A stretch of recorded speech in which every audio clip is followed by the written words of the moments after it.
Hello everyone. नहीं नहीं नहीं नहीं, इसको देख के डरना नहीं है। आज हम करने वाले हैं एक summary video of force and pressure एक क्विक गो में। आइए समझते हैं कि फोर्स होता क्या है। तो बेटा सबसे पहले फोर्स तो आपको पता ही होगा, एक कोई भी चीज को आप पुश करते हो या पुल करते हो तो उसमें फोर्स लग रहा है। अब यहाँ पे जो फोर्स होता है उसकी क्या क्या इफेक्ट्स होते हैं भाई, क्या क्या चीजों को वो इफेक्ट करे। तो सबसे पहले कोई भी चीज अगर मोशन में है, ठीक है, स्टेट ऑफ मोशन चेंज कर देता है फोर्स। कोई भी चीज अगर मोशन में है तो उसको रोक सकता है, यानी कि मोशन जो है उससे रेस्ट पे ला सकता है। और अगर ऑलरेडी कोई चीज रेस्ट पर है, कोई चीज रखी हुई है, तो मैंने उसको फोर्स लगाया तो वो मोशन में आ गई, तो रेस्ट से मोशन में भी जा सकता है। कोई भी मेरे पास स्पंज है, स्पंज को मैंने अगर प्रेस किया तो उसका साइज जो होता है, शेप जो होता है, ये सब चेंज हो जाता है। तो यहाँ पे जो हमारा फोर्स है वो क्या कर देता है, शेप और साइज को चेंज कर देता है। मान लो कोई भी एक यहाँ पे आपकी गाड़ी है, वो सीधे सीधे सीधे सीधे जा रही थी, आपने फोर्स लगाया और अब क्या हो रहा है भाई, वो यू टर्न लेके जा रही है, यानी कि आप फोर्स से डायरेक्शन भी चेंज कर सकते हो।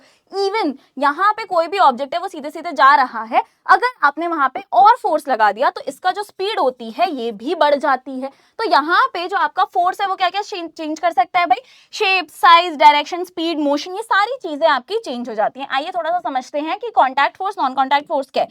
तो भैया कॉन्टैक्ट फोर्स और नॉन कॉन्टैक्ट फोर्स ये दो टाइप के फोर्सेस होते हैं, ठीक है। जो हमारे फोर्सेस है उनको कैटेगराइज कर दिया है, कुछ कॉन्टैक्ट फोर्स होते हैं, कुछ नॉन कॉन्टैक्ट फोर्स होते हैं, आप नाम से ही समझ जाओगे। जो कॉन्टैक्ट फोर्स है ये क्या है, जब कोई भी दो चीज कॉन्टैक्ट में आ रही है तो कॉन्टैक्ट फोर्स लग रहा है, और कोई भी दो चीज कॉन्टैक्ट में नहीं है स्टिल अगर फोर्स लग रहा है तो नॉन कॉन्टैक्ट फोर्स। अब यहाँ पे दो इसमें कैटेगराइज तो कर दिया है, लेकिन इसके साथ में आपको कुछ एग्जाम्पल्स भी दिए हैं। मस्कुलर फोर्स क्या होता है, मान लो कोई भी चीज रखी है, मैं उस पर उसको मूव करना है, मैं उसको पूरा जोर जबरदस्ती से मूव कर रही हूँ, तो भाई मेरे मसल्स जो हैं वो यूज होंगे, तो इसको हम बोल देते हैं मस्कुलर फोर्स, ठीक है। जब आप कोई भी चीज को मूव करने के लिए आपको उसको टच तो करना पड़ेगा, ऐसे तो शक्ति तो है नहीं कि अपने आप हो जाए।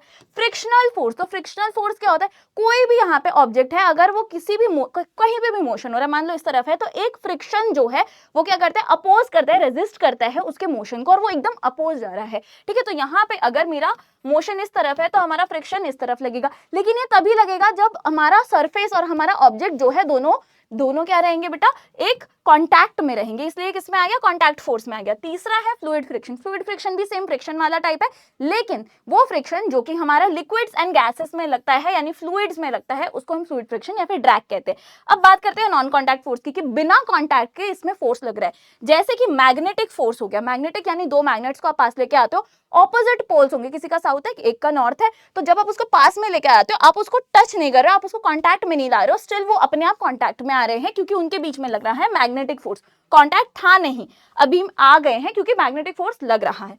दूसरी बात है इलेक्ट्रोस्टैटिक फोर्स। जब भी आप किसी चेयर वगैरह में बैठोगे आप देखोगे कि आपको गूज़बम्स आ जाते हैं ना, बहुत बार ऐसे होता है। इवन अगर आपने स्केल लिया, स्केल को अपने हेयर पे रब किया और उसके बाद में आप छोटे छोटे छोटे छोटे जो पेपर के टुकड़े होते हैं उसके पास लेके गए, तो पेपर जो होते हैं उसकी मूवमेंट आपको दिखेगी। तो ये क्यों हो रहा है, बिकॉज ऑफ इलेक्ट्रोस्टैटिक फोर्स। ऐसे ही होता है ग्रेविटेशनल फोर्स। कोई भी चीज को अगर आप ऊपर से गिराते हो तो वो नीचे ही जाती है, क्यों, नीचे उसको कुछ मिल रहा है, नहीं, नीचे क्या है, एक ग्रेविटेशनल फोर्स है जो उसको अपनी तरफ खींच रहा है। तो यहाँ पे तो हो गई हमारे नॉन कॉन्टैक्ट फोर्सेस की बात।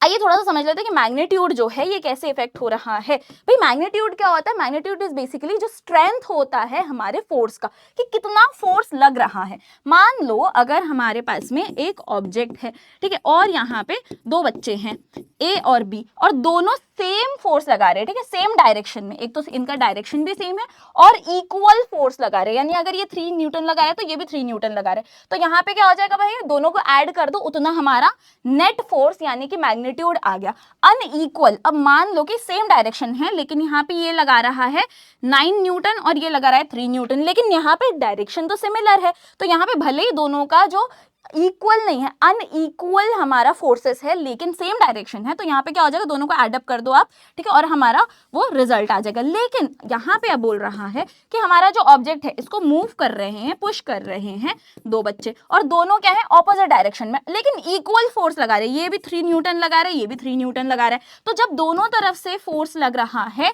जब दोनों तरफ से फोर्स लग रहा है लेकिन दोनों इक्वल है, तो भैया कुछ भी यहाँ पे और यहाँ पे इसका कैंसिल, तेरा मेरा कैंसिल होता है ना, वही हो गया, ठीक है। तो यहाँ पे क्या है भाई, जीरो फोर्स लग रहा है, नेट फोर्स जो आएगा वो जीरो रहेगा।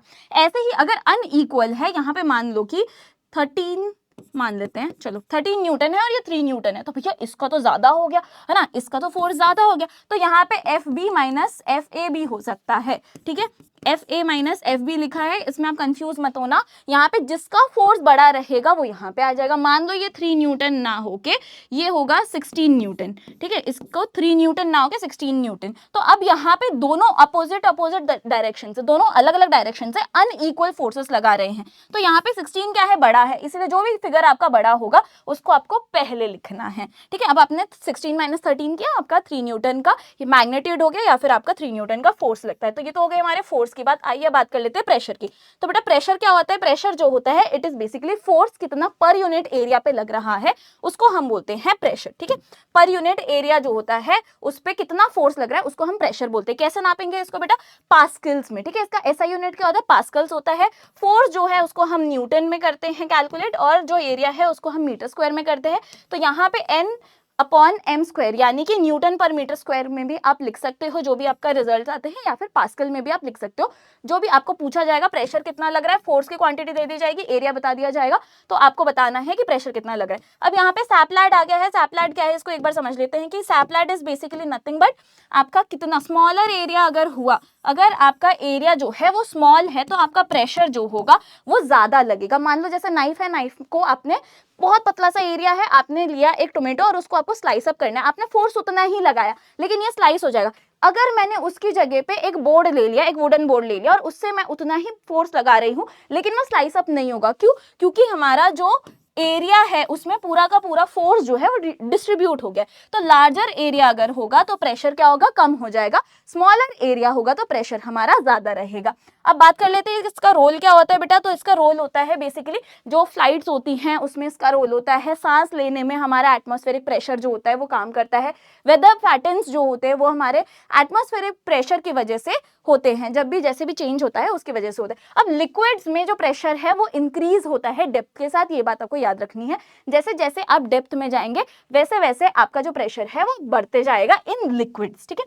अब इसमें एक और बात कर लेते हैं कि भैया हमारा अप थ्रस्ट क्या होता है। अप थ्रस्ट इज बेसिकली जब वाटर में एक अपवर्ड फोर्स लग रहा है, यानी बॉयंट फोर्स भी आप उसको बोलते हैं, उसको बोलते हैं अप थ्रस्ट। तो आई होप ये पूरा का पूरा फोर्स एंड प्रेशर का चैप्टर जो है आपको अच्छे से रिवाइज हो गया होगा। अच्छे से एग्जाम में देकर आना अपने रिजल्ट्स, ठीक है। Take care of yourself, bye bye.